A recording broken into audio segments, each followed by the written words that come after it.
All right, so this next sequence is going to be for pec mobility, basically open up some of these frontal anterior structures that get tight with a lot of our static positions, especially sitting or just in general with life. We do a lot of leaning forward activities. So we're going to utilize a foam roll. So for the first sequence, I'm actually going to lay down so that my tailbone is towards the bottom of the foam roll. And I'm laying, so this is right in the middle of my back. You can also get a smaller foam roll if this is too uncomfortable. So starting off here, I'm going to keep myself in good neck positioning with my chin down slightly. And then the easiest one is going to be when I just take my arms straight down to the side. And a lot of times I'll coordinate this with breathing. So as I start with my hands in the center, I'll take a deep breath in, and then exhale. And I would do 5 to 10 repetitions down in this range. Deep breath in. And I try to do most of that breathing as I inhale through my stomach, as opposed to when I inhale doing a lot of lifting up with my shoulders and chest. So after I do 5 to 10 repetitions down here, then I'd move up to more of this T position. So as I bring my arm straight out to the side, I'll take that same deep breath in, and then exhale. Now, the higher I go up, the more stress that will be on the shoulder. So if you start to come up here and you say, I'm feeling a little bit of tightness or pinching on the top of my shoulder, don't do these higher ranges. I usually have patients stick with down here, and they work their way up until they say, that's a little uncomfortable, and we stay just below that.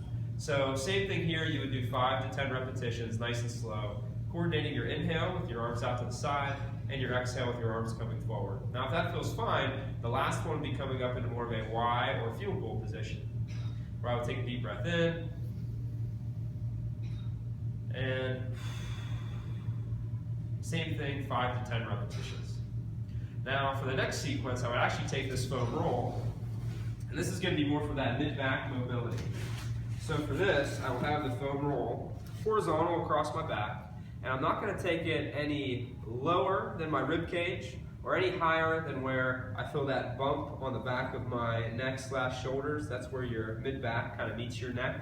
So we want to stay out of those ranges and keep this right in the middle. So I usually have people start off with this lower, because lower tends to be more challenging for their stomach. And I'll have their knees bent to keep the pressure off their lower back. And for this, I'll have their hands behind their head to support the neck. And you'll just slowly start to let your elbows go up towards the ceiling. Go to where as far as you feel comfortable, and then coming back up slow, you'll feel like you're engaging your stomach a little bit with this one. And I'll usually have someone do 5 to 10 reps, nice and slow. And then after they've done that, I'll have them just roll their body a little bit lower, so the roll goes up higher into the mid-back. This usually is a little bit above the bra strap on females. And then same thing, they're going to take their elbows back slowly, keeping their chin slightly down, and then coming back up 5 to 10 repetitions. And I'll usually have them hit one more spot, trying to stay right around the area of the shoulder blades, but not going so high that you feel like you're kind of just running into the foam roll. And then the same concept, 5 to 10 repetitions going back. Really making sure that my hands support my head so that my neck is not hyperextending, that I keep that support so that most of the motion is coming through my mid-back and shoulder blades.